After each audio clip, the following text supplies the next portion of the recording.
First of all, thank you to the UPSC time through which we are able to connect. It was on their initiative that I decided to come live and interact with the aspirants. I will start with my introduction, अपना परिचय. मेरा नाम रजनीश पाटीदार है. मैं मध्य प्रदेश राज्य से हूँ. खंडवा जिले का नाम शायद आप लोगों ने सुना हो. और मेरी पढ़ाई जो है वो आईआईटी खड़गपुर से की है. एमटेक और बीटेक मैंने किया था इलेक्ट्रिकल इंजीनियरिंग से. 2015 में I graduated from there and after that I directly came to Delhi, old Rajendra Nagar, जो कहते हैं कि यूपीएससी की तैयारी वालों की मक्का मदीना है. सो 5 साल वहां पे स्ट्रगल किया. 4 अटेम्प्ट मैंने दिए.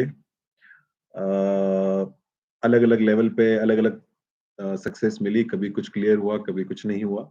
But finally 2019 civil services examination I cleared throughout, got all India rank 307 and Indian Foreign Service was my first choice, and fortunately I got it. And after that, training at Labazna and Foreign Service Institute in Delhi, and then coming to Moscow for my language training, and also working at the Embassy of India. So this is the present status. And UPSC journey के बारे में मैंने जैसे बताया कि मुझे 4 attempt लगे. थोड़ा सा मैं बता देता हूँ कि क्या क्या उसमें हुआ था, कौन सी चीज क्लियर हुई थी, कौन सी चीज क्लियर नहीं हुई थी. फर्स्ट अटेम्प्ट मैंने दिया 2016 में, प्रीलिम्स दिया. उस साल प्रीलिम्स, अगर जो लोग को ध्यान होला कि अभी 5 साल पुरानी बात हो गई, कहते हैं बड़ा इजी आया था, तो कट ऑफ बहुत ऊपर गया था. बड़े इजी सवाल थे, बहुत ज्यादा करंट अफेयर से आया था. आप विजन आइए इसको पढ़ लीजिए तो आपका हो जाएगा. लेकिन मैंने उतनी पढ़ाई नहीं की थी, तो मेरा क्लियर नहीं हुआ. लेकिन अच्छा एक कॉन्फिडेंस आ गया कि हाँ यार, किया जा सकता है. इतने कोई डिफिकल्ट नहीं लग रहा है, कि थोड़ा अगर पढ़ो तो चीजें बनने लगती है. 2017 में मैंने प्रीलिम्स लिखा, प्रीलिम्स क्लियर हुआ. मेंस लिखा, मेंस क्लियर हुआ. मेरा political science in international relation optional है, मैंने बताया नहीं. तो उसमें मेरे मार्क्स अच्छे आए थे, तो उसकी वजह से मेरा मेंस क्लियर हो गया. लेकिन बहुत कम मार्क्स से क्लियर किया था. और इंटरव्यू में गया और ओवरऑल मार्क्स में नहीं थे, तो मेरा सिलेक्शन नहीं हो पाया. बहुत धक्का लगा, बहुत डिप्रेशन हुआ उसका. और हर यूपीएससी एस्पिरेंट की जर्नी में वो पार्ट होता है, जब फेलियर मिलती है तो हम बिल्कुल नीचे हो जाते हैं और अपने आप को निरर्थक, useless, destined to be a failure समझने लगते हैं. मेरा भी कुछ वैसा ही जोन गया. 2018 में फिर मैंने प्रीलिम्स लिखा, फिर प्रीलिम्स क्लियर हुआ. मेंस के वक्त जैसे मैंने कहा कि जो पिछली फेलियर थी उसका एक साइकोलॉजिकल इफेक्ट था. आई थिंक उसकी वजह से मैं बहुत ज्यादा कुछ कर नहीं पाया और एग्जाम दे के आ गया. और मेरा मेंस क्लियर नहीं हुआ. लेकिन एग्जाम दे के मुझे लगा कि मैंने कोई बहुत ज्यादा पढ़ाई नहीं की थी उस 18 अटेम्प्ट के लिए. लेकिन फिर भी मैं आंसर लिख पा रहा था, क्योंकि इतने सालों से जो कुछ भी पढ़ रहे थे वो कई बार अपने आप निकलने लगता है. जैसे ही आपके सामने क्वेश्चन आता है और आप आंसर शीट है, आपकी कलम चलने लग जाती है. उससे एग्जाम तो सिलेक्शन नहीं हुआ और पता ही चल गया था सिलेक्शन नहीं होना है. लेकिन एक कॉन्फिडेंस आया कि चीजें अपने अंदर है, उन्हें एक फोकस में लाना है, उन्हें चैनलाइज करना है और एक कॉन्सेंट्रेटेड इंटेंस एफर्ट डालना है. तो मैंने तय किया कि मैं कुछ दिनों तक अब ज्यादा पढ़ाई नहीं करूंगा.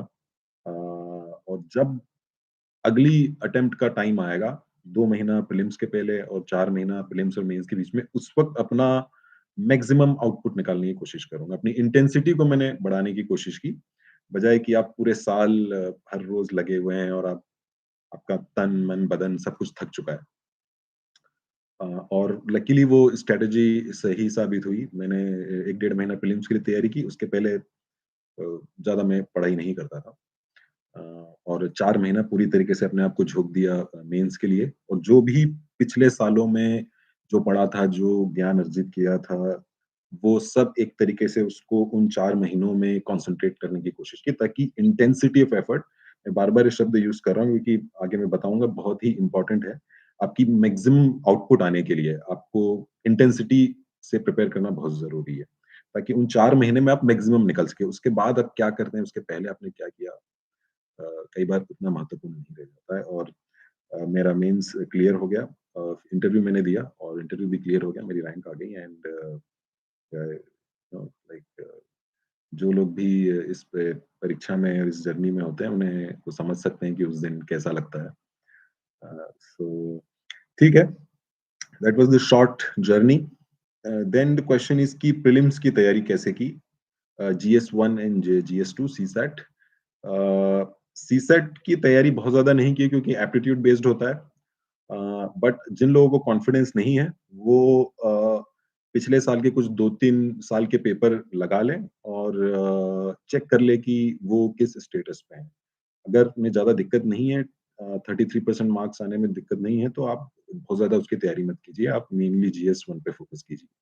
जीएस 1 की तैयारी बहुत सिस्टमैटिक तरीके से कीजिए।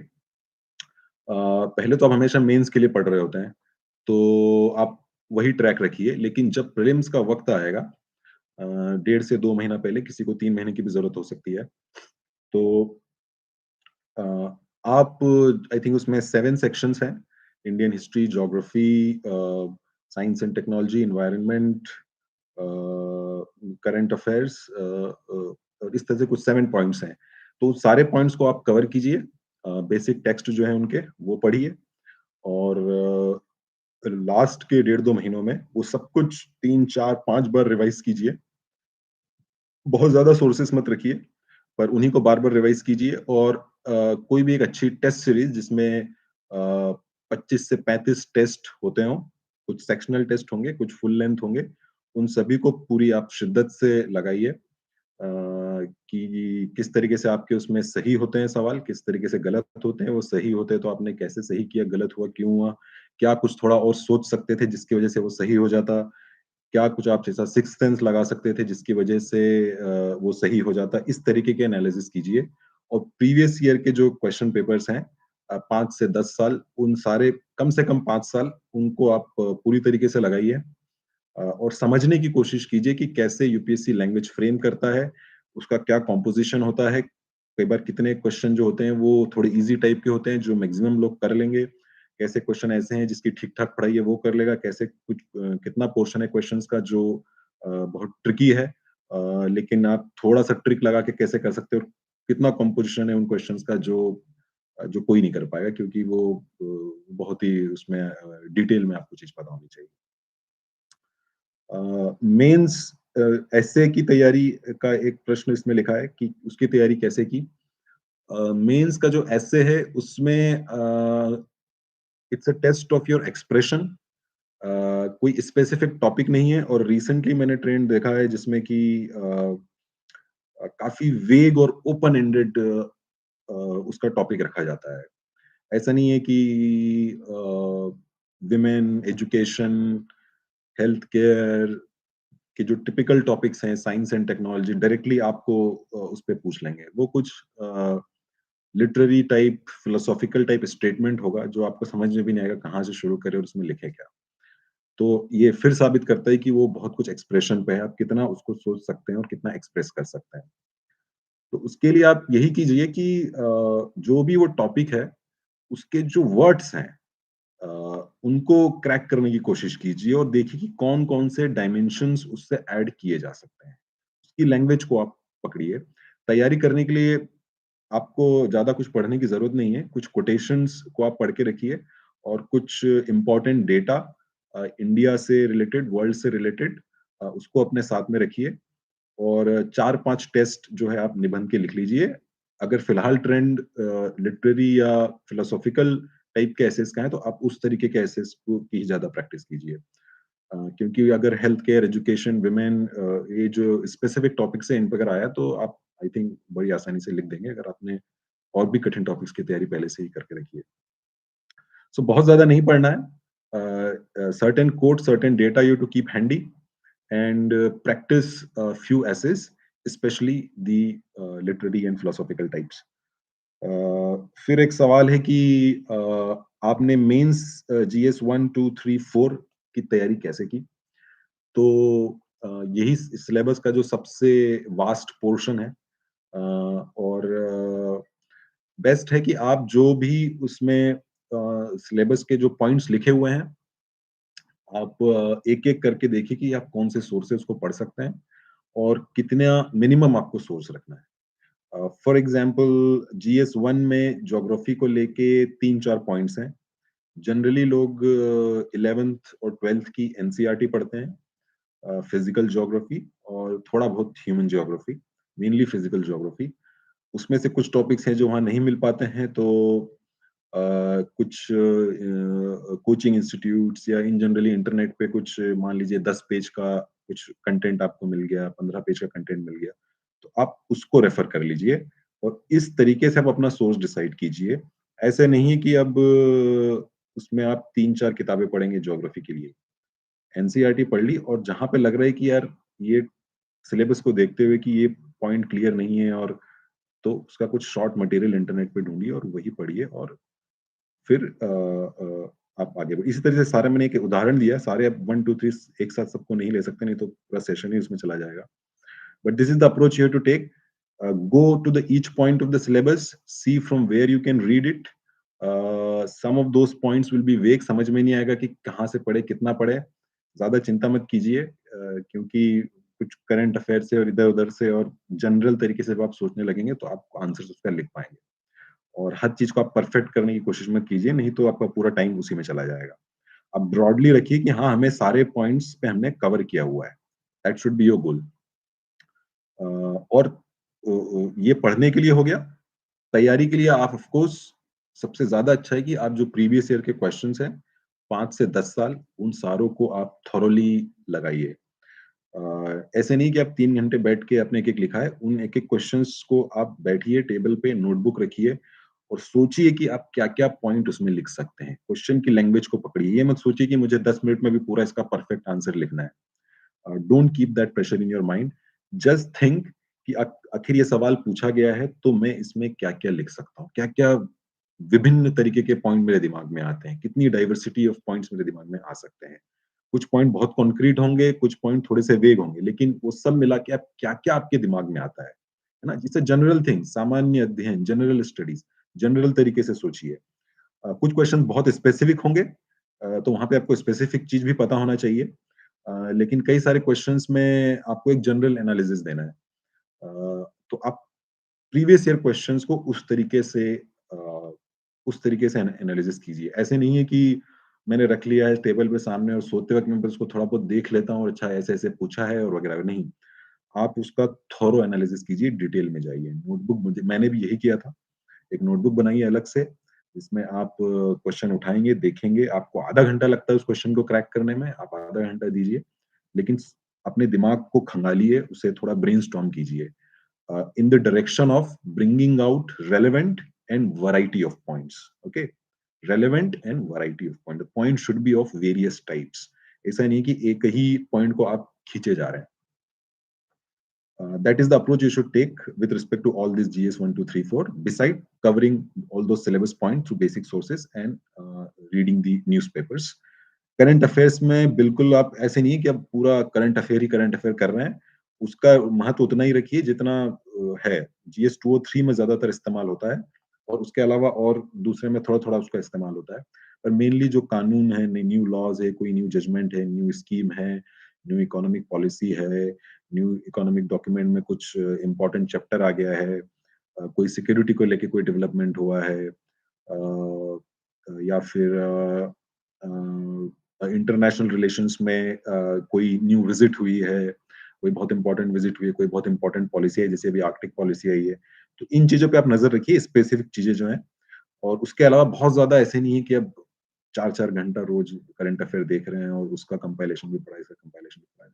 Will be basically it will be efficient approach. फिर एक क्वेश्चन है कि मेंस ऑप्शनल की तैयारी कैसे की?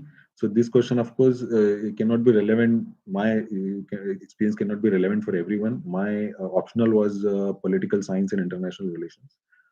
आई took the coaching and what I would suggest कि अगर आपका जो ऑप्शनल है वो बिल्कुल ही आपके प्रीवियस एक्सपीरियंस से अलग है, आप इंजीनियरिंग से आ रहे हैं, मेडिकल से आ रहे हैं या जिस भी बैकग्राउंड से आ रहे हैं और आपने जो ऑप्शनल चूज़ किया है, वो बहुत अलग है, तो आप कोचिंग लेने में हिचक मत कीजिए।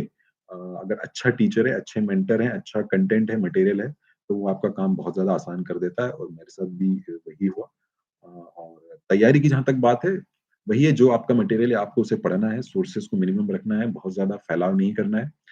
प्रीवियस ईयर क्वेश्चंस पे आपको अच्छा खासा फ़ोकस देना है। मैं बार-बार ये पॉइंट रिपीट करते रहूँगा ताकि आप इसके महत्व को समझ सकें, क्योंकि उससे आपको यूपीएससी की अंडरस्टैंडिंग, उसकी साइकोलॉजी समझ में आएगी और एक-एक डिटेल में जब जाएँगे तो आपका सिलेबस काफ़ी अच्छे तरीके से कवर होगा। आप ऊपर-ऊपर से कई बार जब देखेंगे तो आपको लगेगा कि अच्छा मैंने ये कर लिया है, लेकिन कुछ पोर्शन्स कई बार आप ज़्यादा कर देते हैं, कुछ पोर्शन आप छोड़ देते हैं। और जब आप प्रीवियस ईयर क्वेश्चन्स करेंगे, क्योंकि उसमें सारे टाइप के, सारे सिलेबस के पोर्शन से आएगा, तो आप सारी चीज़ें आपको एक बैलेंस आपके दिमाग में आ जाएगा और तैयारी जो है ज़्यादा पुख्ता तरीके से होगी। अ, उसके बाद है कि इंटरव्यू और पर्सनैलिटी टेस्ट की तैयारी कैसे की? अ, तो अ, उसकी तैयारी के लिए आपको जो आपका डिटेल्ड एप्लीकेशन फॉर्म है, उसमें जितने भी शब्द लिखे हुए हैं, उन शब्दों को आप फैला दीजिए। आपका नाम है, तो उस नाम को फैला दीजिए, उससे क्या-क्या रिलेवेंट चीज़ें कनेक्टेड है। उसके मतलब से लेके, कोई फेमस पर्सनैलिटी से लेके, कोई भी रैंडम चीज़ जो आप कनेक्ट कर सकते हैं उससे। और इसी तरीके से सारे मेनली आप अपने स्टेट और अपना जो रीजन है आपका, आप जिस संस्कृति से आते हैं, जिस बैकग्राउंड से आते हैं, उस चीज़ को आप थोड़ा खंगालिए और चूँकि ये बहुत ज़्यादा सब्जेक्टिव होगा, सभी का अलग-अलग होगा, इसलिए आप इसमें कहीं ऐसा कुछ पढ़ने का नहीं है कि आप पढ़ के उसको समझ जाएँगे। आपका स्टेट है तो ठीक है, उसके कुछ डॉक्यूमेंट्स आप पढ़ सकते हैं कि मेरा मध्य प्रदेश स्टेट है तो मैं मध्य प्रदेश का मैंने इकोनॉमिक सर्वे पढ़ा था तो उसमें बहुत अच्छी-अच्छी मुझे जानकारी मिल गई थी कि अच्छा मध्य प्रदेश की स्थिति कुछ ऐसी है। मेरा डिस्ट्रिक्ट खंडवा है तो वहाँ का गज़ट का कुछ पब्लिकेशन होता है, तो वो मैंने पढ़ लिया तो उससे मुझे एक ऑथेंटिक इन्फॉर्मेशन मिल गई। तो 1-2 डॉक्यूमेंट आप ऐसे पढ़ लीजिए। इंटरनेट पे ऐसे रैंडम आप सर्च करेंगे और थोड़ा इधर-उधर से पढ़ेंगे, आपको उतना मज़ा नहीं आएगा। आप एक डॉक्यूमेंट अपने इस डिस्ट्रिक्ट का और अपने स्टेट का पढ़ लीजिए।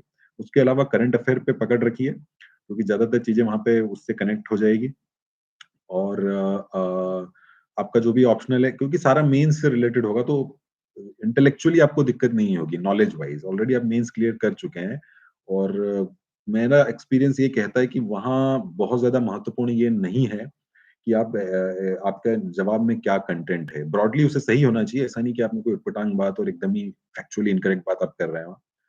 उसके चांसेस है ही नहीं क्योंकि नहीं तो आप मेंस कैसे क्लियर कर पाएँगे। आप वहाँ पे अपने बोलने के तरीके को पे वर्क कीजिए। मेरे मार्क्स उतने अच्छे नहीं आए थे, मैं पहले ही कन्फेस कर देता हूँ। हालाँकि मैंने तैयारी बहुत की थी और भरे नोट्स वगैरह सब बनाए थे लेकिन और जब मैं मॉक इंटरव्यूज़ देता था तो कई बार अच्छे रिव्यू भी मिलते थे बट उस दिन शायद मेरा किस्मत अच्छा अच्छा नहीं था। मुझे 143 मार्क्स मिले थे, जो कि बिलो एवरेज मार्क्स है बेसिकली। अ, तो आप इसलिए ध्यान दीजिए खासकर कि कैसे जिनके अच्छे नंबर आते हैं वो बोलते कैसे हैं? क्या उनकी uh, it's like it's a totally subjective thing थोड़ा-सा I think the more gracefully you speak थोड़ा आराम से बात कीजिए, थोड़ा-सा समझ के बात कीजिए। ऐसे स्टेटमेंट्स मत दीजिए कि उसपे और कंट्रोवर्सी क्रिएट हो जाए या एक गवर्नमेंट सर्वेंट की तरह सोचिए कि आप फॉर एग्जांपल आप अगर कोई प्रेस कॉन्फ्रेंस करते हैं, तो आपका ये एंगल होता है कि आप ऐसी कुछ बात ना बोले जिस पे और बहुत ज़्यादा सवाल उठने लगे।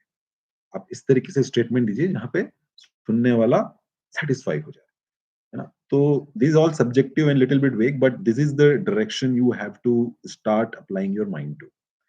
अ, और इसके लिए आप ऐसे कुछ स्पीकर्स को सुन सकते हैं जो अच्छा बोलते हैं, यहाँ तक कि आप उन्हीं टॉपर्स के ही कुछ मॉक इंटरव्यूज़ देख लीजिए जिनको अच्छे नंबर मिले हैं और उनकी जो नॉन वर्बल लैंग्वेज है, उसको पकड़ने की कोशिश कीजिए, है ना? It's about how you speak and how you address the people there. Confidence में रहिए, ब्लफ मत कीजिए, कोई भी चीज़ नहीं पता है तो मना बोल दीजिए। Uh take the balanced approach but at the same time जहाँ तुम्हें बिल्कुल कन्विक्शन है कि नहीं ये तो ऐसा ही है, तो take the stand also. And show them that this is what you believe in, this is what your values are. और अगर आप उसको पूरे कॉन्फिडेंस से अगर निकाल पाते हैं तो आई थिंक वो एक सवाल ही आपको हायर जोन ऑफ मार्क्स में डाल देगा। That's what I can say about the interview preparation in short. Of course it can take an entire session. अगला मैं सवाल देख रहा हूँ इसमें कि आपने फॉलो किए हुए सोर्सेज बुक लिस्ट के बारे में ब्रीफ में बताइए। मैंने थोड़ा-सा जैसे बताया कि आपको सिलेबस के पॉइंट ऑफ व्यू से सोर्सेज तैयार करने हैं। आप एक टेबल बनाइए, है ना? इधर पे सिलेबस का पॉइंट लिखा हुआ है और यहाँ पे आप उसको कहाँ से कवर करेंगे। मैंने भी ऐसे ही किया था और उससे आपका एक पूरा दिमाग क्लियर रहेगा कि दिस इज़ द मतलब कोशिश कीजिए कि बस वो एक ही हो, 2 भी नहीं हो। मेन सोर्स एक हो, जो कि मान लीजिए कोई कोई नोट्स हो या किसी की कुछ किताब हो और दूसरा कुछ उसको ऐड करता हो, कुछ उसको फिल कर देता हो। सो आई थिंक पूरे जीएस 1, 2, 3, 4 को लेके प्रोबेबली अराउंड 40 पॉइंट्स हैं। तो उन सारे 40 पॉइंट्स की आप टेबल बनाइए और करेस्पॉन्डिंग सेक्शन में दूसरे कॉलम में लिखिए कहाँ से आप उसको कवर करेंगे। अ, नेचर ऑफ द सोर्सेज वही है। हिस्ट्री में आप एनसीईआरटी भी पढ़ेंगे और थोड़ा-सा स्पेक्ट्रम पढ़ेंगे, दोनों को मतलब अच्छे से पढ़ेंगे। ज्योग्राफी में आप एनसीईआरटी पढ़ेंगे और थोड़े बहुत इधर-उधर से कुछ नोट्स ऐसे जो अ, जो ऐसे टॉपिक्स हैं जिसके बारे में शायद बुक में नहीं दिया हुआ तो कहीं 15 पेज का कुछ नोट ले लिया, कहीं मार्केट में दिख गया, कहीं नेट पे मिल गया। सोसाइटी में आप ऐसे ज़्यादा कुछ पढ़ेंगे नहीं बट मन है तो आप एनसीईआरटी पढ़ लेंगे। वर्ल्ड हिस्ट्री में आप बहुत ज़्यादा नहीं पढ़ेंगे क्योंकि it's a vast topic but content जो कंपोजिशन है एग्ज़ाम में वो कम आता है। तो आप एनसीईआरटी एटलीस्ट कम से कम पढ़ लेंगे। पॉलिटी में आप द स्टैंडर्ड लक्ष्मीकांत पढ़ लेंगे और इंटरनेशनल रिलेशन में आप चाहे तो एक कोई छोटी-सी किताब करंट फॉरेन पॉलिसी जो है, लेटेस्ट जो अपडेटेड है, उसके लिए आप 200 250 पेज की कोई किताब पढ़ सकते हैं। नहीं तो आप जो करंट अफेयर्स है उसको फॉलो कर रहे हैं, खासकर रीसेंट विजिट्स को और जो एडिटोरियल्स आते हैं जिसमें उस रिलेशनशिप को एनालिसिस किया जाता है कि वो रिलेशनशिप के क्या-क्या डायमेंशन्स हैं और रिलेशनशिप के क्या पॉजिटिव है, क्या नेगेटिव और कहाँ पे ये रिलेशनशिप जा रही है। इकोनॉमी में आप एक रमेश सिंह की किताब आती है, एक स्टैंडर्ड फर्स्ट लेवल के लिए आप उसको पढ़ सकते हैं ताकि आपको सारे कॉन्सेप्ट्स ये सारे जीडीपी वगैरह-वगैरह सारे क्लियर हो जाए, वो आपको प्रीलिम्स में भी काम आएगा। उसके अलावा आप उसमें इकोनॉमिक सर्वे पढ़ सकते हैं। एनवायरनमेंट के लिए आप शंकर आईएएस की किताब पढ़ सकते हैं। सिक्योरिटी में मिस्टर अशोक जो आईपीएस है, उनकी एक छोटी-सी किताब चलती है। 100-150 पेज के आसपास होगी और करंट अफेयर फॉलो करते रह सकते हैं। जीएस 4 में आप कोई छोटी-सी 50-100 पेज की जिसमें आपको सारे टर्म्स एक्सप्लेन हो जाए, वो आप पढ़ लें। तो बस ऐसे आप बहुत जितना मिनिमम आप अपने सोर्सेज़ रखेंगे, आप उतने ज़्यादा अ, एफिशिएंट तरीके से आपकी तैयारी ले पाएँगे। अब इसके बाद जो है, इससे सिर्फ काम नहीं होगा। उसके बाद मैंने जैसे कहा प्रीवियस ईयर क्वेश्चंस और वगैरह-वगैरह करंट अफेयर्स भी आते हैं। But this is the broadly thing about sources. मैंने आपको कुछ-कुछ एग्ज़ाम्पल भी दे दिए। सो ब्रीफ में आई थिंक मैं इतना कह सकता हूँ इसके बारे में। एक सवाल है कि आपने आंसर राइटिंग की तैयारी कैसे की? तो इसमें कुछ लोग सजेशन देते हैं कि आप बहुत आंसर राइटिंग कीजिए, डेली आंसर राइटिंग कीजिए, डे 1 से आप कीजिए। तो मैंने कभी इतना नहीं कर पाया और मेरा अनुमान ये है कि बहुत ज़्यादा आंसर राइटिंग करने से कोई ख़ास फ़ायदा होता भी नहीं। अ, है ना? क्योंकि आप अपना पहले सिलेबस कवर कीजिए, प्रीवियस ईयर क्वेश्चन्स लगाइए ताकि आप दैट इज़ योर बेसिस। उसके बाद आपको थोड़ी-सी प्रैक्टिस करने की ज़रूरत है जब आपका एक्चुअल मेंस एग्ज़ाम है। तब आप हर पेपर का 1 या 2 टेस्ट लिख दीजिए। जीएस 1 के 2 टेस्ट लिख दिए, जीएस 2 के 2 लिख दिए, उसके 2 लिख दिए, ऑप्शनल के 2-2 लिख दिए। ऐसे 8-10 टेस्ट उस वक़्त जब एग्ज़ाम है आपका, तब आप लगा सकते हैं। उसके पहले आप ये आपको एग्ज़ॉस्ट कर सकता है क्योंकि क्वेश्चन्स बहुत कोई भी क्वेश्चन बना सकता है, क्वेश्चन बनाने में कोई दिक्कत नहीं है। वेबसाइट्स पे क्वेश्चन आते हैं, कोचिंग से क्वेश्चन आते हैं and it may exhaust you. बेहतर है कि आप अपने बेसिक सोर्सेज़ को इस पे स्टिक रखें, उसको बार-बार पढ़िए और जब वक़्त आए हाँ, इसके पे आप प्रीवियस ईयर क्वेश्चन्स को हमेशा लिखते रहिए और एनालिसिस करते रहिए। That is your main answer writing जो आपको एक नेट प्रैक्टिस टाइप जो करनी है। एक्चुअल मैच आप मेंस जब आपका आएगा तभी आप उसको खेलना और अ, पर पेपर 2 टेस्ट काफ़ी है। और फिर उसको लेकिन आप पूरे तरीके से कीजिए 3 घंटे बैठ के या तो घर पे बैठना हो तो घर पे बैठ के अगर कहीं आपने कोचिंग ज्वाइन की है वहाँ पे, अगर ऑनलाइन तरीके से होता है तो ऑनलाइन तरीके से। द पॉइंट इज़ कि you have the paper in front of you, you have 3 hours and now you are going to give your best using your present knowledge. वो उस चीज को बस आप ध्यान में रखिए कि उसके बहुत ज्यादा क्या क्वेश्चन है और कितना आपको उससे नॉलेज गेन होगा उस पर बहुत ज्यादा मत फोकस कीजिए। वो 3 घंटे का जो प्रैक्टिस है, कैसे आप अपना एक नया क्वेश्चन देख के 3 घंटे में 20 क्वेश्चंस को लेके मैक्सिमम आउटपुट निकालते हैं, आप अपने आप को प्रेशराइज करते हैं, अ, उस चीज की प्रैक्टिस कीजिए ताकि वो आपको मेंस में हेल्प करेगा। अ, क्योंकि that's what you will be doing in the mains examination, you will be forcing yourself to your limits to get the best out of you. एक क्वेश्चन है कि मैं प्रीवियस ईयर क्वेश्चन पेपर्स कितने important है। ये बहुत ही important है। Uh, अ, और इसमें मैं एक एनालॉजी देता हूँ कि देखिए, यू नो, वो भक्ति मूवमेंट और वो सब हम लोग पढ़ते थे तो थिंग इज कि there is a god and then there are the priest and then there are worshippers. So you should try to remove the priest in between. You should directly speak with the god. And if you assume that the UPSC is god, the god speaks only through its syllabus and the previous year question papers. There is nothing else available which comes directly from the UPSC. Syllabus is indicative. It doesn't give you a complete idea. Only the previous year question papers give you the complete idea कि exactly detail में जाके UPSC कैसे दिखता है, God दिखता कैसे है। और आप इसलिए उसको पूरे मन से आप उनको लगाइए, उनको एनालिसिस कीजिए। और मैंने जैसे पहले कहा, आपको सिर्फ ये सोचना है कि इस क्वेश्चन का क्या मतलब है, क्या पूछना चाह रहा है, और जो-जो उसमें उन्होंने शब्द इस्तेमाल किए हैं, उसको मैं देखते हुए क्या डिफरेंट और रेलेवेंट पॉइंट्स उसके साथ में जोड़ सकता हूँ, है ना? आप जो आंसर, एक्चुअल आंसर लिखना है वो लिख देंगे, उसमें कोई ऐसा नहीं कि आपको वो बहुत सुंदर तरीके से, लिटरेरी तरीके से कोई बहुत अच्छी कहानी और कविता लिखनी है वहाँ। वहाँ भी आपको सिंपल जो रेलेवेंट और डिफरेंट डिफरेंट टाइप के पॉइंट्स जुड़े हुए हैं उससे, उसको वहाँ पे बस बता देना होता है।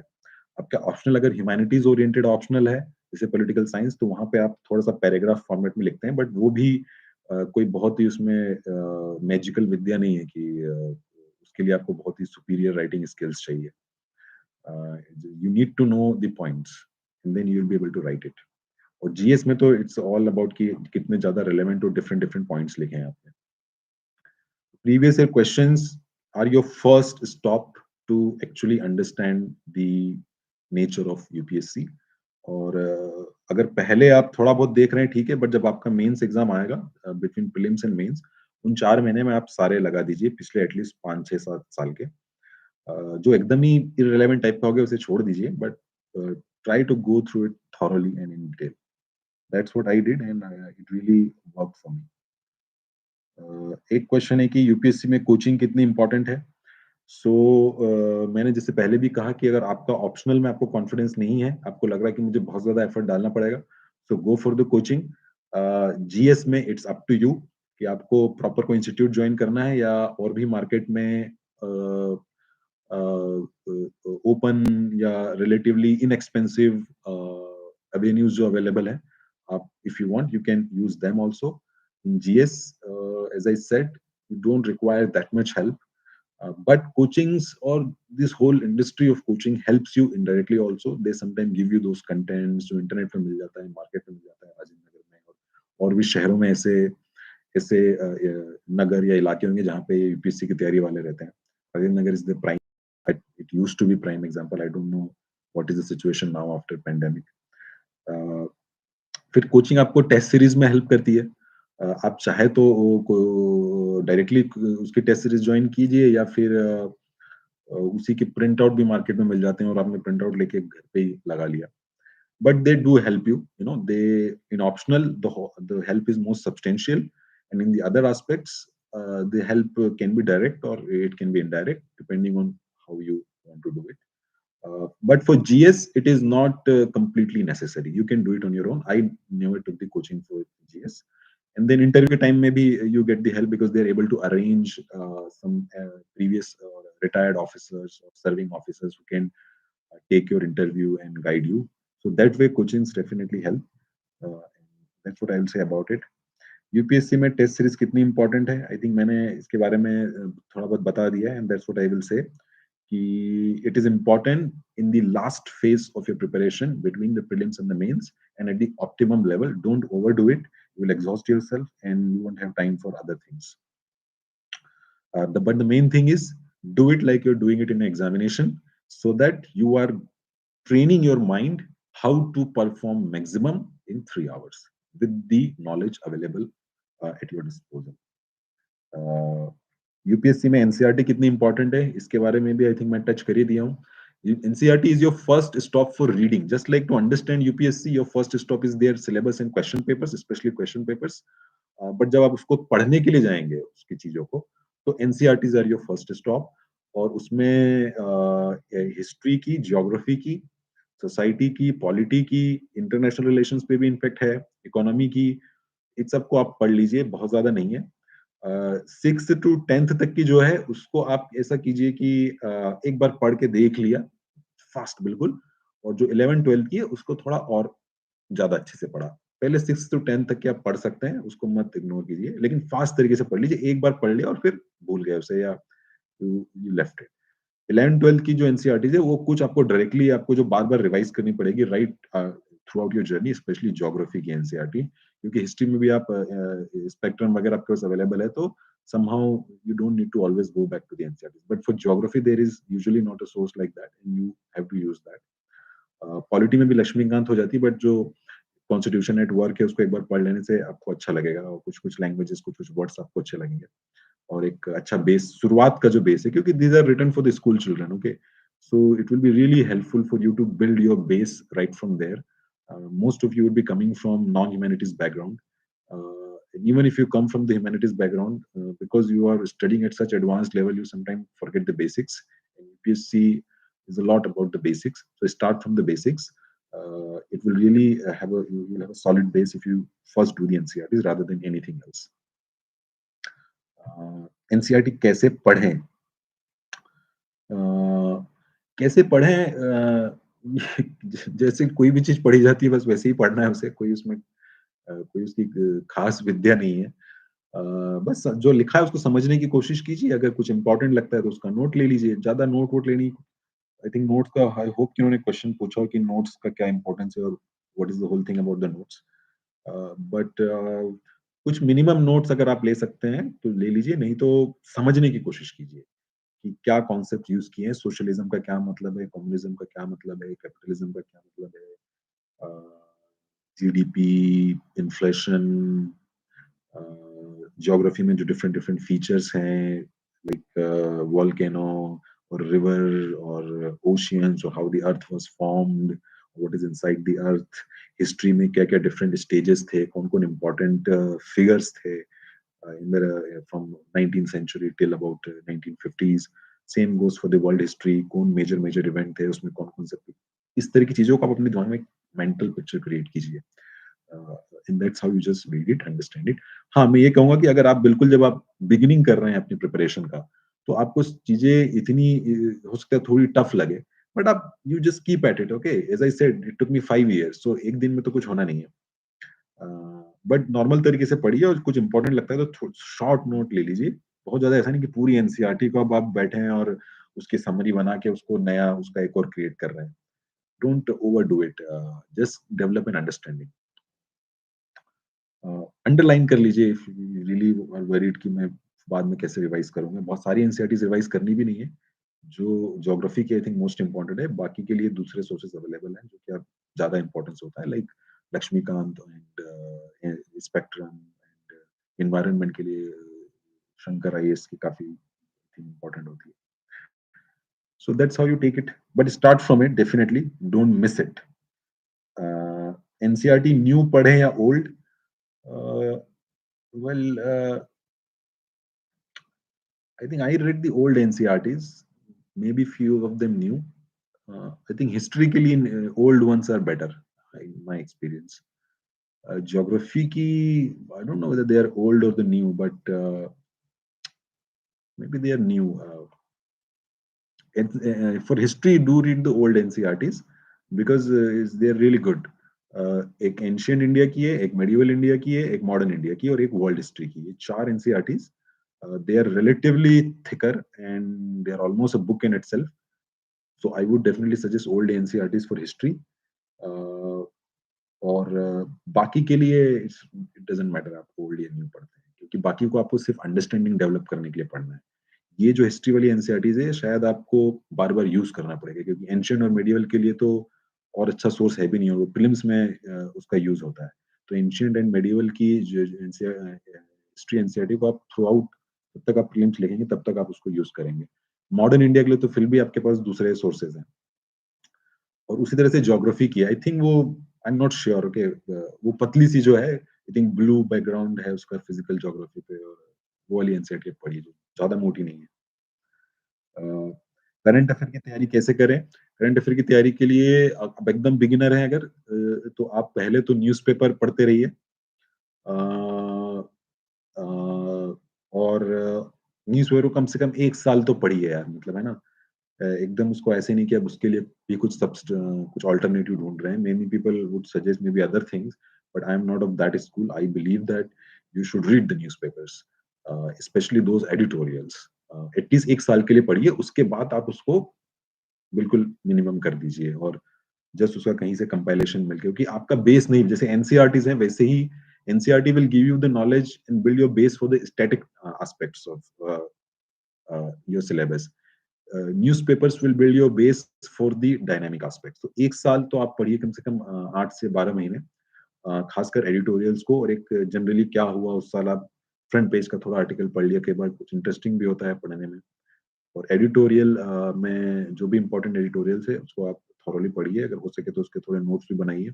कुछ-कुछ कीवर्ड्स जो आते रहते हैं, उनको यूज़ करने के लिए आपकी लैंग्वेज भी सुधरेगी और आपका एक ये एक बेस बनेगा। वो बिना बेस बनाए आप दूसरी चीज़ें करेंगे, you will do compilations and all these things and I think that won't be good. Solid तरीके से तैयारी कीजिए, कोई शॉर्टकट मत लीजिए, सो पढ़िए 1 साल न्यूज़पेपर। आपने कौन-कौन से न्यूज़पेपर को फ़ॉलो किया? मैं हिंदू और इंडियन एक्सप्रेस मैंने पढ़ा but mostly Hindu it was always more in the favour of Hindu, but ये 2 ही मेन न्यूज़पेपर हैं।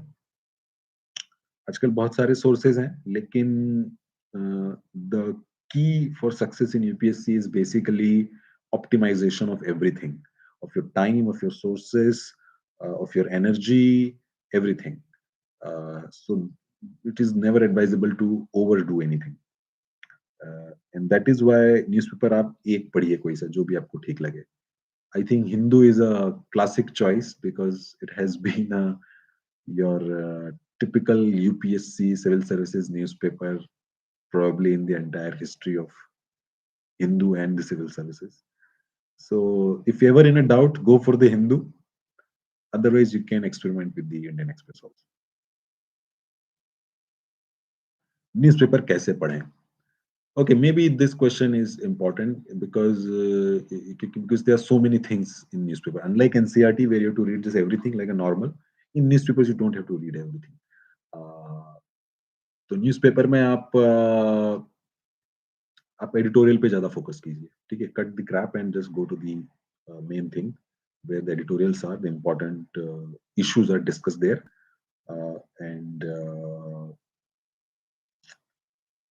just read it, understand it कि कोई भी घटना, कोई भी नई चीज़ को किस तरीके से आप देख सकते हैं हर तरफ से अ, और उसमें जो है उसकी कड़ी बनेगी। ऐसा नहीं है कि उस टॉपिक पे एक ही बार में सब कुछ आ जाएगा।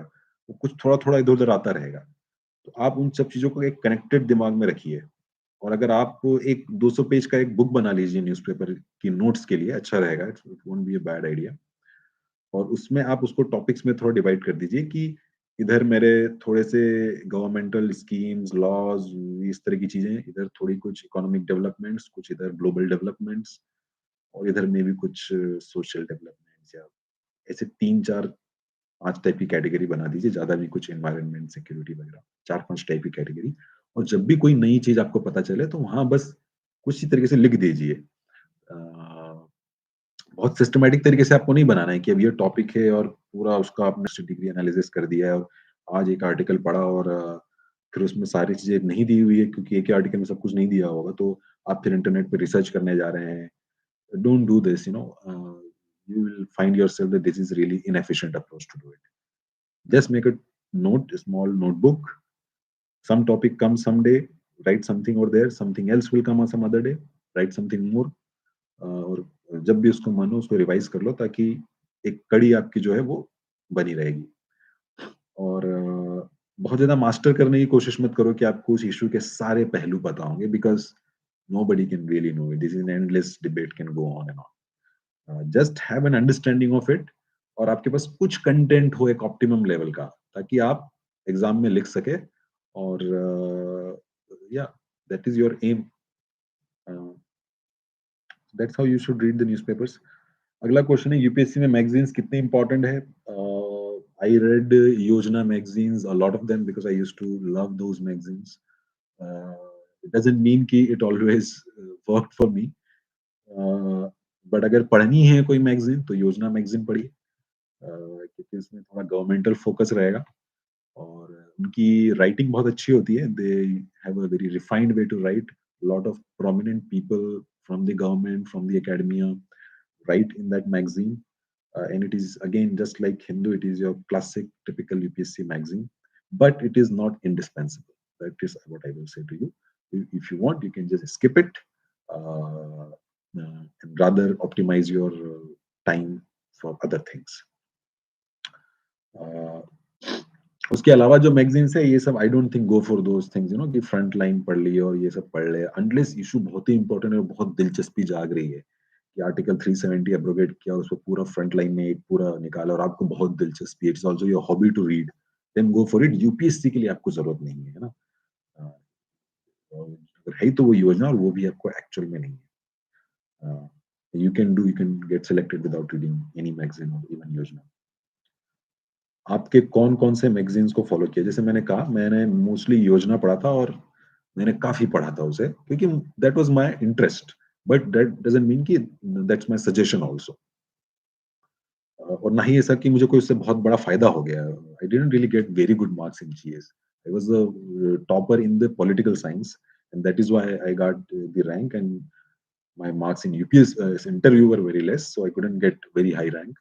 Uh, but in GS, it was just average marks I got, despite giving so much of effort to it. So that was my mistake. I didn't really optimize things. तो उससे मुझे कोई बहुत ज़्यादा फायदा नहीं हुआ। But I always believe that कि मेरा जीएस काफ़ी स्ट्रॉन्ग, क्योंकि काफ़ी योजना पढ़-पढ़ के एक सेंस डेवलप हो गया था चीज़ों का, बट उतना कुछ निकल नहीं पाया एग्ज़ाम में शायद। मैगज़ीन्स कैसे पढ़ें? Just like newspapers, don't go for every article of it. If you are reading, uh, uh, go for one or two, three important articles and don't read everything. If you are interested, and that would be it. और कुछ उसमें important योजना का खास बात ये होती थी क्योंकि उसमें कुछ ऑथेंटिक डेटा आते रहता था बार बार, तो वो अगर आपको पढ़ना ही है तो उससे वो निकाल लीजिए और बाकी छोड़ दीजिए, है ना। और उसको अपने कहीं पे एक डेटा के लिए, एक डेटा कोड्स के लिए एक सेपरेट नोटबुक बना लीजिए 50 पेज का। यहाँ पे कोई अच्छा छोटा-सा कोड आया या थोड़ा बड़ा कोड भी आया तो उसे आपने लिख दिया एंड कोई डेटा अगर आता है तो वो आपने वहाँ पे लिख दिया। तो योजना मैगज़ीन से आपको वो मिल जाएगा और वही वही मेस्टली मोस्टली इम्पोर्टेंट है। उसको आप कैप्चर करने की कोशिश कीजिए। अ, आपने यूपीएससी की तैयारी की शुरुआत कैसे और कब की? I think in the very beginning I touched upon it. Uh, so I started thinking about UPSC when I was in college, when I was at IIT Kharagpur, and I don't know. I think the thought came that I don't want to do corporate job. I was interested in the humanities type of things. Uh, that's an entire journey, different, different, different journey, and I think question is more कि शुरुआत कैसे और कब की? Mostly it started in after 2015. Uh, and my journey is not really ideal because I made a lot of mistakes. Uh, so the whole thing UPSC was like hit and trial. कहीं पे कुछ बहुत ज़्यादा कर दिया और उसका कुछ रिज़ल्ट नहीं मिला, फिर कहीं पे थोड़ा आगे सक्सेस मिल भी गई, इंटरव्यू तक भी चले गए, फिर फेल हो गए, फिर नीचे हो गए, फिर ऊपर आ गए। बहुत सी चीज़ें पढ़ ली फालतू लेकिन कोई यूज़ नहीं हुआ। जिस चीज़ में नंबर आने चाहिए थे वहाँ नहीं आए जहाँ और कहीं और पे आ गए। तो ये कुछ पढ़ी, कुछ नहीं भी पढ़ी, फिर बाद में पढ़ी। यूपीएससी जैसे मैं प्रीवियस ईयर क्वेश्चंस का इतने आपको ज्ञान दे रहा था, वो मैंने किए ही नहीं थे, बाद में मुझे रियलाइज़ हुआ। सो बाद में मैंने उन्हें देखा। कभी पढ़ाई हो रही है, कभी नहीं हो रही है। Uh uh, but that's why it took me 5 years and it moved like a sine wave, कभी कुछ चीज़ें हो रही है, नहीं हो रही है। But it started in 2000 beginning of 2016 and finished in the summer of 2020 and gave the interview. So as I said कि I really cannot say कि कैसे की, क्योंकि उसमें आपको फिर वो ज्ञान नहीं, क्योंकि वो बहुत ही हैphazard जर्नी है। आपके वो it won't help you. The only way it can help you कि even if you make mistakes, even if you don't know the way in a very clear way, clear manner, it's okay. That is the journey. That you embark on it, you make the mistakes, you learn, and you adapt, and eventually you achieve the success. Uh, then UPSC की तैयारी कब से start करनी चाहिए? जब भी आपको exam लिखना है उसके 2 साल पहले से आप जोन में आ जाइए। फॉर एग्जाम्पल अगर आप इस साल का एग्जाम लिख रहे हैं प्रीलिम्स, तो उसके 2 साल पहले आप एटलीस्ट जोन में आना चालू हो गए और पिछले 1 साल से आपका एफर्ट जो है काफी इंटेंसिटी से चल रहा है। अब अगर आपको बहुत टाइम हो गया है ना, बिकॉज अगर आप 3-4 अटेम्प्ट ऑलरेडी हो चुके हैं, तो it will be a little bit different, क्योंकि then the main thing would be actually take a break and focus on the final 5-6 months. So your final attempt of success start 5-6 months before the mains and 2-3 months before the prelims. But if you are a complete beginner, start 2 years before your target year and give most intense effort for the last 1 year, 1.5 year of your attempt. आपने daily कितने घंटे पढ़ाई की? जैसे मैंने कहा कि this was all हैphazard, कभी 12 घंटे भी पढ़ रहे हैं और कभी महीनों तक कुछ नहीं पढ़ रहे हैं। You know, you would be surprised how much time I used to waste. Uh, तो ऐसा कोई रूल नहीं है। But in the final attempt when I wrote mains in this, जब भी एग्ज़ाम होती थी, लाइक आपकी प्रीलिम्स की एग्ज़ाम है अभी 1 महीने बाद, तो आप पूरे टाइम पढ़ते रहिए भाई। आप 10-12 घंटे पढ़ते रहिए। और पूरा मन लगा के पूरी खुशी और एनर्जी के साथ पढ़िए। इसीलिए पहले आप टाइम थोड़ा कंज़र्व कर लीजिए, एनर्जी कंज़र्व कर लिए ताकि उस वक़्त आपको मैक्सिमम दे सकें आप। That has been my strategy. हो सकता है कुछ लोगों की और हो, बट जो एग्ज़ाम का टाइम है, जो आखिरी के 5-6 महीने हैं, उस वक़्त तो आप जितना पढ़ सकते हैं, टू द लिमिट वेयर आप अपनी हेल्थ खराब नहीं करें, आप उतना पढ़िए। दैट मीन्स 10 टू 12 आवर्स आप पढ़ सकते हैं। देन द क्वेश्चन इज़ कि आपको यूपीएससी की तैयारी के लिए मोटिवेशन कहाँ से मिला?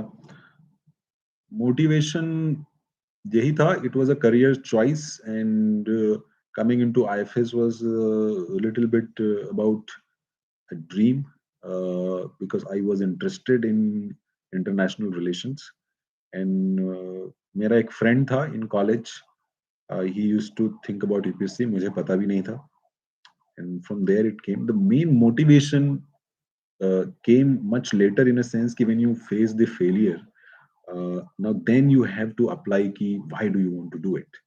So the main motivation for that was कि uh, to work in the field of your choice, that you decided you want to work in this field, a career choice you made, और उसके लिए अगर तुम्हें initially failure मिला भी है, तो you double down, don't back down, you double down and give your maximum so that you achieve your goal and actually work in the field where which is your dream, where you want to do it. And I think that pride of working as a government officer and working for India and handling the type of issues which government faces, whether in the domestic service or whether in the foreign service.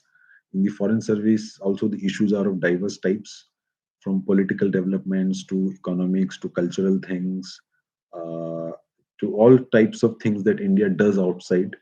They're handled by the personnel of the foreign service. Within the domestic service, like my batchmates in IAS, in other services, they handle things at the very ground level, at the grassroots level. They interact with people.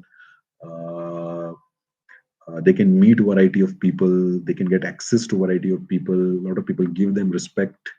Uh, Here in the foreign service, you get a lot of respect when you meet people of different cultures and they know about India, and when you represent India to them. This type of content of the job really attracted me, and that's what I think my main motivation. The other career options did not attract me that much. I mean, that should be the simple answer to it. UPSC की तैयारी के दौरान खुद को motivate कैसे रखें? आप ये सोचिए कि आपका क्यों गोल है ये? क्यों आप इस युद्ध में इसमें कूदे थे? That should be your main motivation. जब भी आप अपने रास्ते से भटकने लगें, if you go ashtray your path, उस चीज को रियलाइज कीजिए। देखिए, अगर आपको लगता है कि आप अपने माँ बाप को बहुत प्राइड फील करवाएंगे यूपीएससी क्लियर करके, तो ये भी एक बहुत स्ट्रॉन्ग मोटिवेशन हो सकता है, कि वो जो खुशी मिलेगी उन्हें, है ना? आप उस खुशी के लिए कर रहे हैं। आपका आपका मोटिवेशन ये है कि मैं एक अच्छा कंट्रीब्यूशन देना चाहता हूँ नेशनल डेवलपमेंट में in my 30-35 year of career, और उसकी वजह से मुझे भी एक नाम मिलेगा, मेरा भी इतिहास में कुछ महत्व होगा, मुझे भी लगेगा कि मैंने हिंदुस्तान जैसे बड़े देश के लिए कुछ किया। वो अगर आपका मोटिवेशन है, वो आप ऐसा हिस्टोरिकल तरीके से सोच रहे हैं, तो वो बहुत स्ट्रॉन्ग मोटिवेशन है, क्योंकि this civil services gives you that opportunity to make history and to be part of history.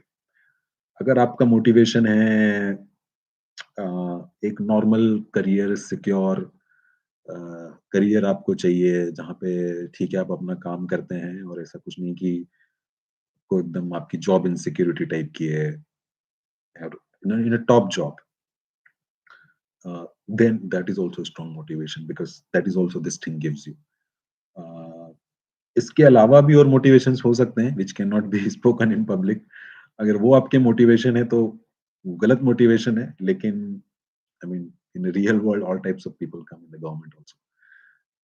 So whatever is your motivation, you know, uh, it should be strong, and whenever you are moving away from your path, when your energy is low, come back to that motivation, rejuvenate it, उसे फिर से जिंदा करो, और अपने अंदर वो आग और वो जुनून बना के रखो, और वो जज्बा बस वही, और कुछ और कोई खास ऐसा नहीं कि आप कुछ पढ़ के यहाँ वहां से आपको मोटिवेशन आ जाएगा। हाँ, कुछ जब भी नेगेटिव हो तो कुछ पॉजिटिव चीजों से अपने आप को एक्सपोज करो, निगेटिविटी के ही गड्ढे में नहीं जाते रहे, ऐसा नहीं।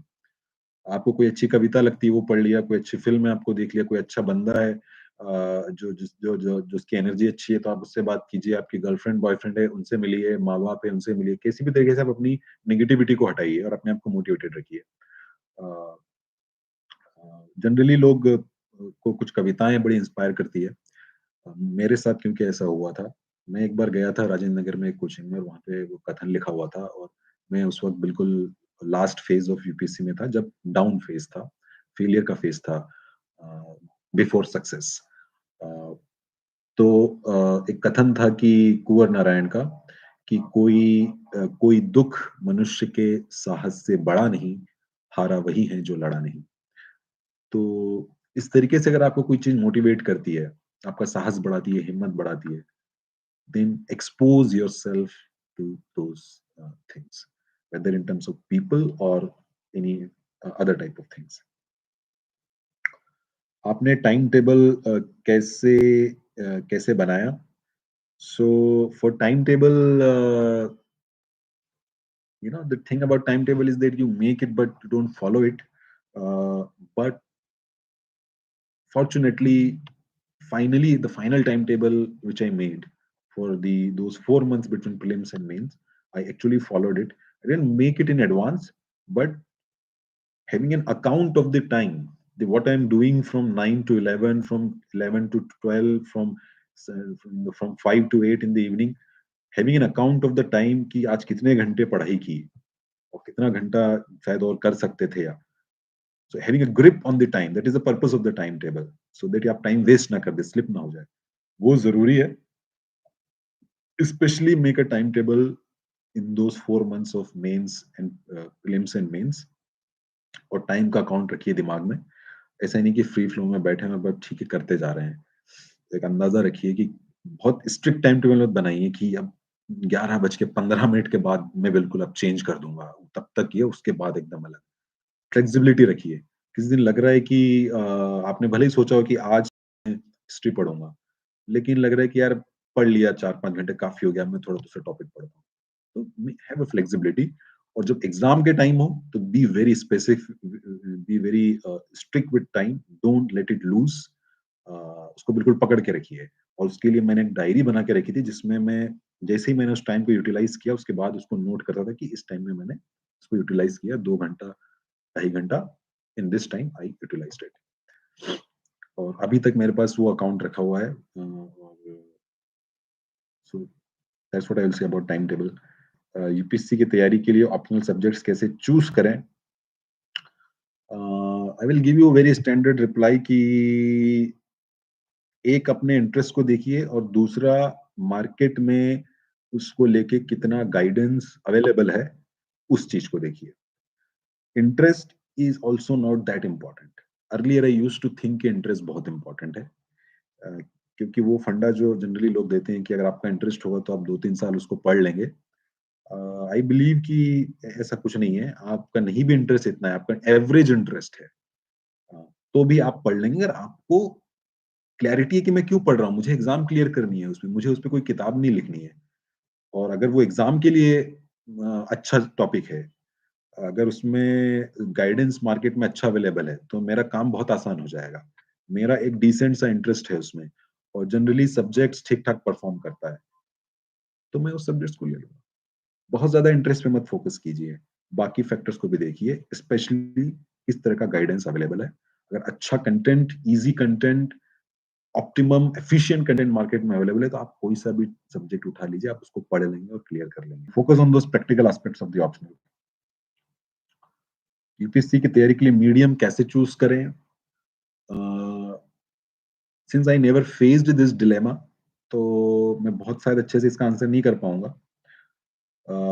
लेकिन एक बात आप रखिए कि जनरली कई बार बोलने में दिक्कत हो सकती है, तो इंटरव्यू में आपको बहुत ज्यादा दिक्कत नहीं होगी. अगर आप हिंदी में भी बोल दें, वहां पे तो ऑप्शन भी होता है कि आप हिंदी में भी बोल सकते हैं, पर अगर आपने नहीं भी कुछ ऐसा किया भी फ्लेक्सिबिलिटी हो जाती है. जिस तरीके से भी अच्छे से आप एक्सप्रेस कर सकते हैं. अब ये नहीं कि आप एकदम ही ऐसी भाषा बोलने लग गए जो किसी को समझ में नहीं आ रही है. वहाँ मोस्टली हिंदी आप यूज कर सकते हैं वहाँ पे. एक मिक्स हिंदी इंग्लिश का मिक्स आप यूज कर सकते हैं. लेकिन एग्जाम के लिए क्योंकि the thing is that with English the content is easily available, with other languages not so much. Hindi के साथ फिर भी और अवेलेबल हो गया आजकल, बाकी लैंग्वेजेस के साथ और भी दिक्कत है. I used to have a friend जो तेलुगु मीडियम में एग्जाम लिखना चाहता था, लेकिन उसको हमेशा प्रॉब्लम होता था कहाँ से उसका कंटेंट लेके आए, है ना. तो unfortunately this is the issue. और अगर आप थोड़ा सा पुश कर सकते हैं तो choose that medium where things would be easier to read, है ना. तो आप वैसे भी 1-2 साल पढ़ेंगे और अगर 1-2 साल आप लगातार पढ़ रहे हैं तो आपकी लैंग्वेज ठीक ठाक हो जाएगी. पर आप बिल्कुल भी अब कॉन्फिडेंस नहीं है लैंग्वेज में, तो फिर तो आप वही चूज कीजिए जिसमें आप आसानी से एक्सप्रेस कर सकें, तो आसानी से पढ़ सकें. जस्ट मेक श्योर कि you at least have some minimum content और गाइडेंस अवेलेबल समवेयर, है ना. यूपीएससी की तैयारी के लिए सोशल मीडिया का यूज कैसे करें. वेल मैंने कभी सोशल मीडिया का यूज किया नहीं था except for YouTube, if you call it a social media. So social media का यूज कैसे करें, जैसे हम शायद अभी कर रहे हैं. कभी अगर ऐसा कुछ मौका मिल गया जहां आपको किसी को किसी से इंटरैक्ट करने का मन है, अ, या कुछ ऐसा कुछ देखना है आपको, तो आप यूज़ कर सकते हैं। बहुत ज़्यादा मत यूज़ कीजिए,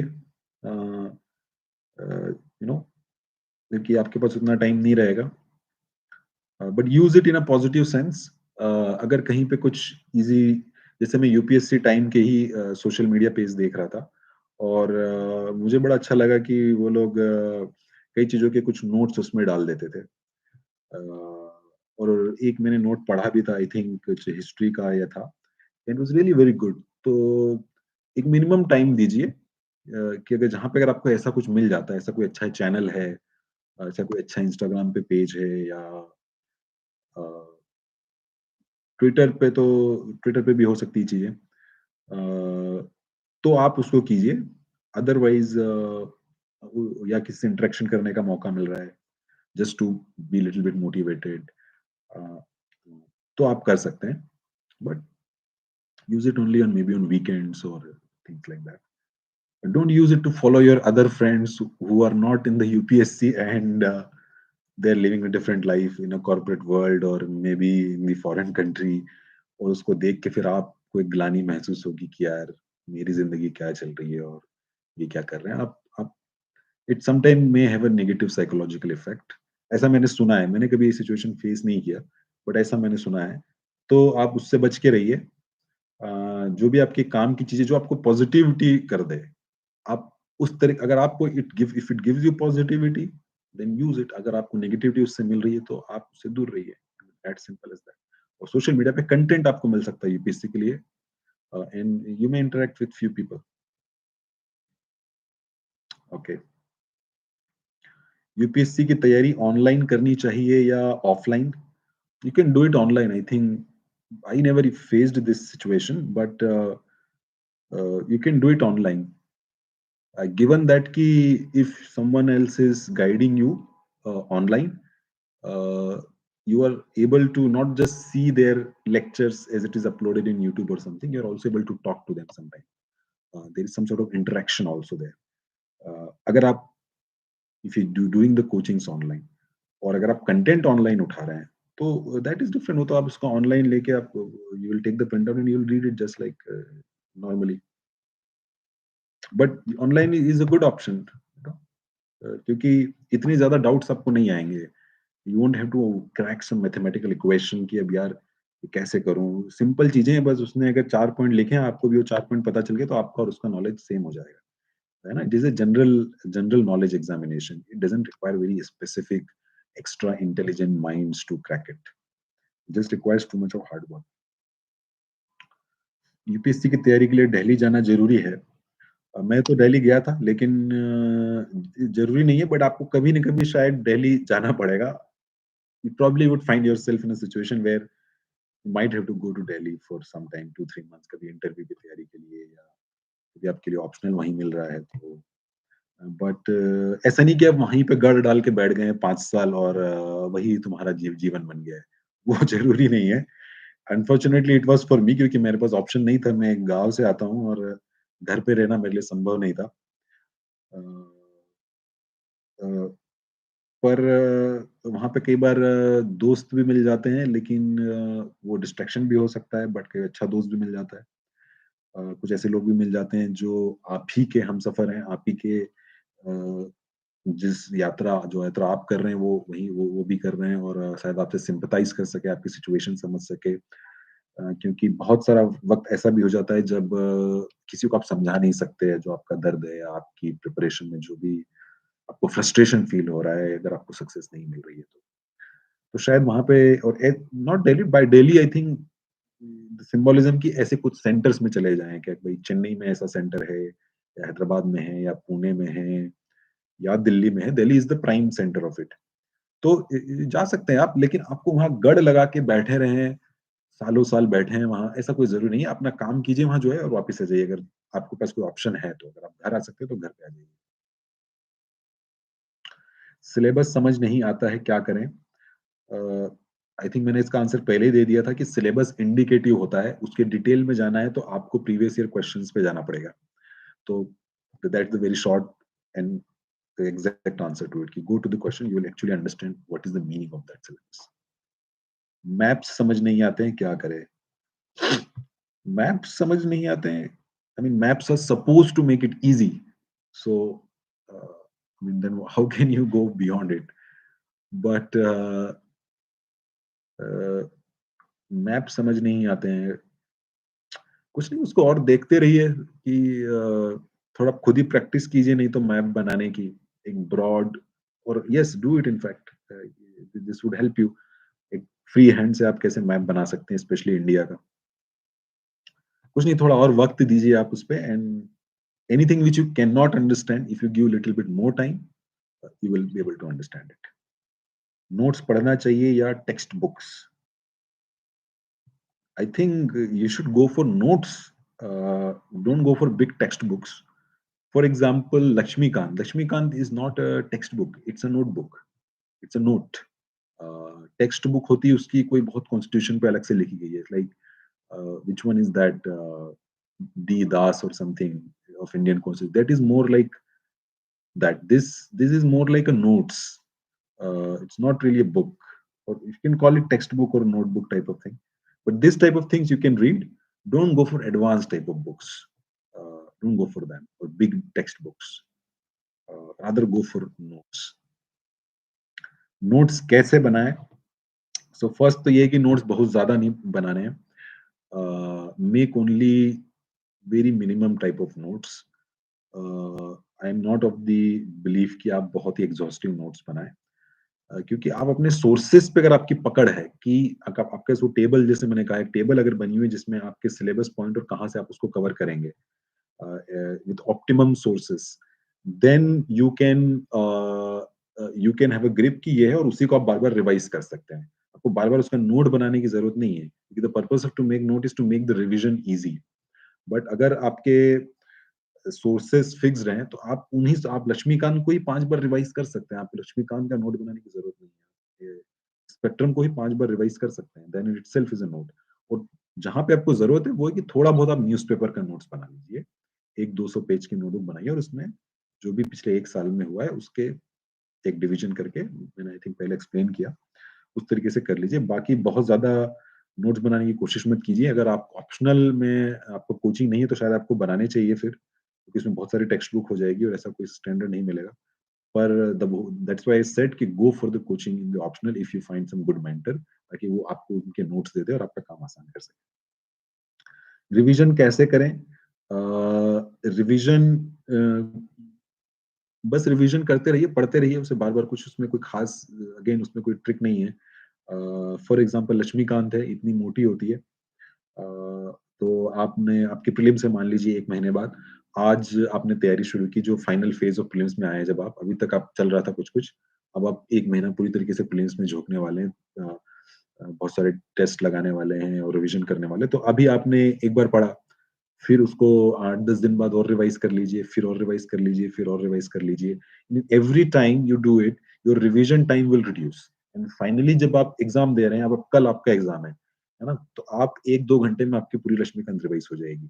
यहाँ तक कि अब आप सुबह बैठे हैं, सुबह आप 6 बजे से उठ गए, 9 बजे आपका एग्जाम है, आपकी आधे घंटे में पूरी लक्ष्मीकांत रिवाइज हो जाएगी. जितना ज़्यादा आप इटरेशंस उसके करते जाएँगे, आपका टाइम ऑफ रिवीजन रिड्यूस हो जाएगा. And that is what you should observe. अगर वो नहीं हो रहा है, मतलब आप कुछ गड़बड़ कर रहे हैं, वैसा होता है जनरली. आप पहली बार पढ़ते हैं, बहुत टाइम लगता है. जब फर्स्ट टाइम मैंने लक्ष्मीकांत पढ़ी थी, मुझे 2 हफ्ते लगे थे, but eventually I used to revise it in 1 hour. It was not a perfect revision, but it gave me a confidence कि मैंने रिवाइज कर लिया है. और आई थिंक वही सबके साथ होता है, और उसी तरह से आपको पढ़ना चाहिए. पढ़ा हुआ याद कैसे रखें? रिवीजन करते रहिए तो आपको पढ़ा हुआ याद रहेगा, और बहुत सी चीजें माइंड में है. जब क्वेश्चन आएगा, जब ट्रिगर आएगा, अगर आपने माइंड को तैयार करके रखा है तो वो आ जाएगा. और कुछ चीजें हैं वो भूल जाओगे, तो don't worry for that. You don't have to remember everything. पढ़ाई में मन कैसे लगाएं? पढ़ाई में मन लगाने का जो तरीका है वो मोटिवेशन वाला ही है. कि एक तो ये कि आप अपने आप को ओवर एग्जॉस्ट मत कीजिए, ताकि आपके पास एनर्जी बनी रहे. अगर बहुत ही ज़्यादा आप एग्ज़ॉस्ट कर रहे हैं अपने आप को, तो कहीं न कहीं बायोलॉजिकली आपका मन नहीं लगेगा पढ़ाई में. और जहाँ तक साइकोलॉजिकल चीज़ों की बात है, खाना-पीना ढंग से कीजिए, सोए-ना वगैरह ढंग से कीजिए, ताकि आप बायोलॉजिकली आपको इश्यू ना हो. साइकोलॉजिकली जो है उसमें आप अपने मोटिवेशन को ध्यान में रखिए और इट्स ऑल अबाउट दैट कि कितना आपको अपने लक्ष्य के प्रति लगन है और कितना आपको उस तक पहुँचने की जो आग है वो होगी तो अपने आप आपका मन लगने लगेगा।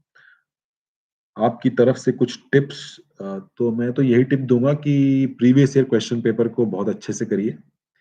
प्रीलिम्स के लिए भी, मेंस के लिए भी और इंटरव्यू के लिए भी, क्योंकि वही एक तरीका है जिससे आप जो यूपीएससी का गॉड है, उससे डायरेक्टली उसकी शक्ल-सूरत देख सकते हैं। बाकी जो भी है वो you are seeing it through the filter of someone else. वो यूपीएससी की डायरेक्ट वॉइस नहीं है। The direct voice of UPSC is there previous year question papers और जितना ज़्यादा आप उसमें वक़्त लगाएँगे, आपको उतना क्लैरिटी आएगी एग्ज़ामिनेशन के बारे में। बहुत चीज़ें आपको वो भी करनी है, ऐसा नहीं कि सिर्फ़ प्रीवियस ईयर क्वेश्चन कर लिए और सब कुछ हो जाएगा। बट ये एक ऐसी टिप है जो आपको हमेशा सही डायरेक्शन में रखेगी और आपकी पूरी जो प्रोसेस को है बहुत रिड्यूस कर सकती है उसके टाइम को। क्योंकि आपकी प्रोसेस बहुत एफिशिएंट हो जाएगी उससे। So that's the tip I can give you और अपने आप को मोटिवेट रखिए। अप एंड डाउन आते हैं, that's the second advice I will give. Whenever you go down, remember why you want to do it and अपने आप को कुछ पॉजिटिव चीज़ों से एक्सपोज़ कीजिए in terms of ideas, people और प्लेसेस व्हाटएवर। ये इसके लिए कैसे तैयारी करें? इस सेशन की शुरुआत में मैंने कुछ बताया था। एक बार फिर से मैं इस शॉर्ट में बता देता हूँ कि जीएस के लिए आप start building your base from the NCERTs, move to some of this little bit advanced books like Lakshmikant, Spectrum, maybe Shankar IAS, maybe a small book on security, maybe Ramesh Chand on economy, maybe 1 200 page book on the international relations. Uh, do that. Then read newspapers for 1 year. Make notes of the newspapers. Don't make notes of these other sources. Just read them and revise them. Newspaper आप revise नहीं कर सकते इसलिए उनका थोड़ा सा एक notebook बना लीजिए और इन दोनों को अ, अ, पढ़ते रहिए बार-बार। प्रीवियस ईयर क्वेश्चन पेपर्स जो हैं, पिछले जब से न्यू पैटर्न आया है 2013-14 से उन्हें बहुत थॉरोली कीजिए। मैंने बताया कैसे करना है कि आपको देखना है क्वेश्चन को, सोचना है, क्या पूछने की कोशिश की है, रेलेवेंट पॉइंट क्या हो सकते हैं, कैसे डाइवर्स पॉइंट मैं उससे कनेक्ट कर सकता हूँ। इस तरीके से आप जीएस की तैयारी कर सकते हैं। और इसको आप बहुत ज़्यादा टाइम भी मत दीजिए at the expense of your optional. Keep it divided somewhere maybe 50%, 50-50. That may not be bad idea. But इस तरीके से आप कीजिए उसकी तैयारी और उसको बिल्कुल टाइट टाइट तैयारी कीजिए। जहाँ पे जो सोर्सेज में क्लैरिटी नहीं आ रही है, तो थोड़ा बहुत ऑनलाइन सर्च कीजिए, कुछ कोचिंग वोचिंग का देखिए जहाँ पे आपको शॉर्ट नोट्स मिल जाए, 20 पेज, 10 पेज, 15 पेज, 30 पेज, उससे आपको फिल कर लीजिए। उस टॉपिक के लिए फिर कोई नई बुक मत उठा के रखिए। सिंपल सी किताबें रखिए, एनसीईआरटी, रश्मिकांत, स्पेक्ट्रम, शंकर, बस इन्हीं में खेलते रहिए। जहाँ दिक्कत हो रही है, कुछ शॉर्ट कहीं से जुगाड़ लिया और न्यूज़पेपर, दैट्स इट। इसके अलावा मत ज़्यादा अपने आप को परेशान कीजिए। और प्रीवियस ईयर क्वेश्चन लगाइए, आखिरी में टेस्ट सीरीज भी लगाइएगा। Again minimum test series just 8 to 10 test, that's it. Exam के लिए पॉइंट हमेशा ध्यान में रखिए जीएस के लिए कि in GS you will get more marks if you right more relevant and diverse points.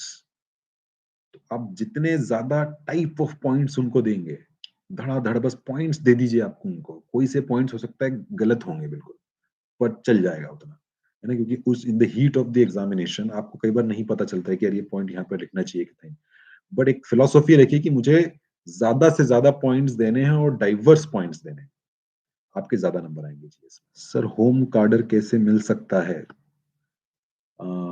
इसके लिए तो फिर आपको एक ही तरीका है, आप हिमालय जाइए और वहाँ पे तपस्या कीजिए और लकीली आपको मिल जाए, क्योंकि आपकी रैंक अच्छी हो सकती है लेकिन फिर भी हो सकता है आपको होम कार्डर ना मिले because of the policy of the government of India that they don't want to send the people from a particular region to that region only. They want to keep it diversified. That's an old philosophy of the All India services. Uh, so yeah, yeah. What can I say about that? Don't think too much about it. These things are sometimes not in your hand. Your rank is not in your hand, your cadre is not in your hand, which service you'll get is not in your hand. Don't think about these things now. Just give your best to the examination and leave those things to fate. These things depend on the how much vacancies are uh, available that year, and then there is a reservation calculation it has to go through. uh, and sometimes for certain categories they may not be a seat that year, है ना? तो ये पूरा luck पे आ जाता है कई बार. I have seen cases where you have a good rank and you don't have a home cadre. You don't have a relatively good rank, but you still have a good card, your home cadre.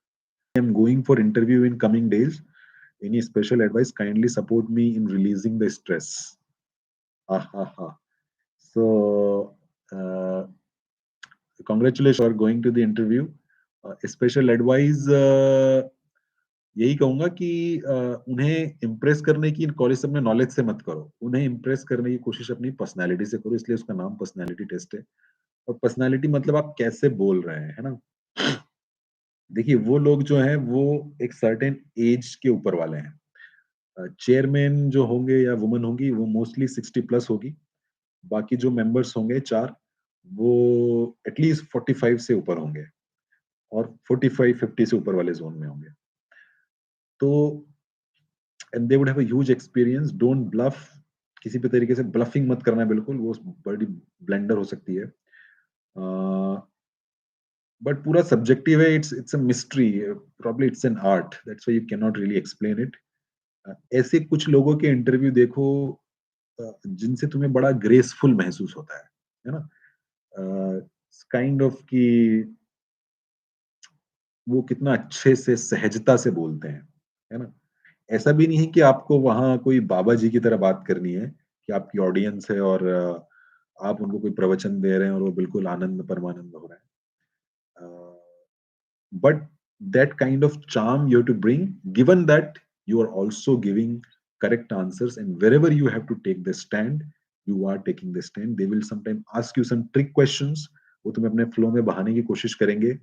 थोड़ा समझ जाना कि किस value को पे तुम्हें stick करना है ना? तो उस वैल्यू पे स्टिक करना. फॉर एग्जांपल आपसे बोलेंगे कि आप इंटरव्यू में आ चुके हैं, आपका सिलेक्शन भी हो जाएगा, आपको सर्विस मिल गई है, अब आपकी शादी होने वाली है और आपके ससुर जी आपको एक कार गिफ्ट देना चाहते हैं. अ, तो आप वो कार लेंगे कि नहीं लेंगे?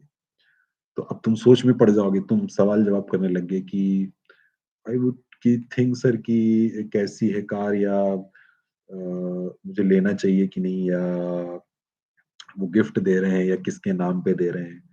आपको डायरेक्टली वहां समझना है कि ये ट्रिक क्वेश्चन है, which is kind of question कि आप डाउरी लेंगे कि नहीं. आप उसी वक्त समझ जाइए और show the confidence. I will not take it. Give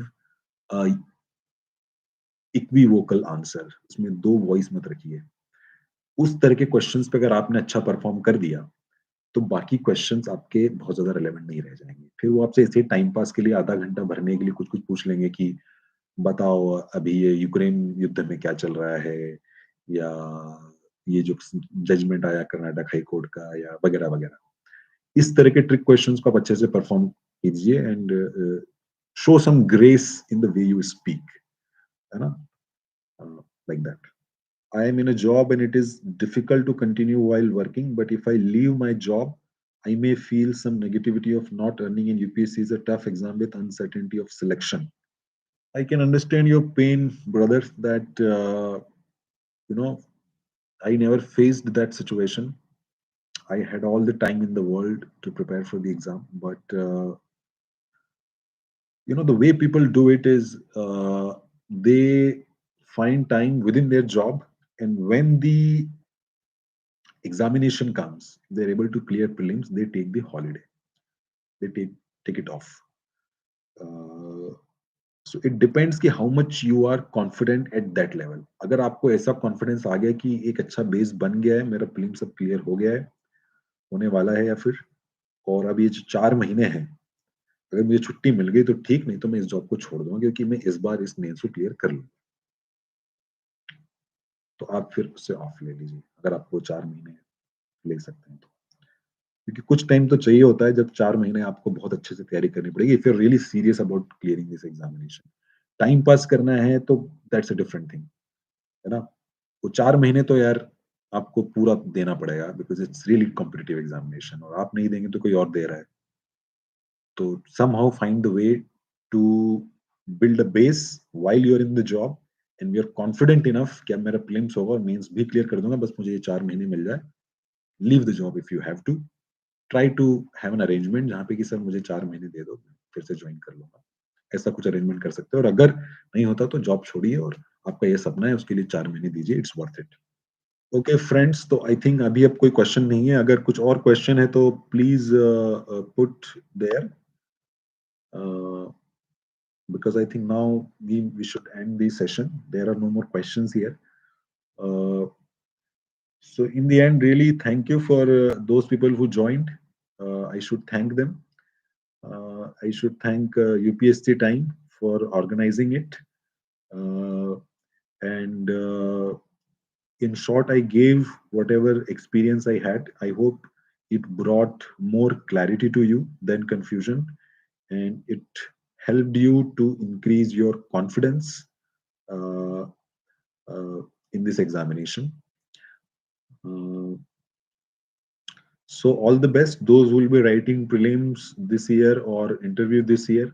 And for further, if you want to follow me, I am usually active on Instagram.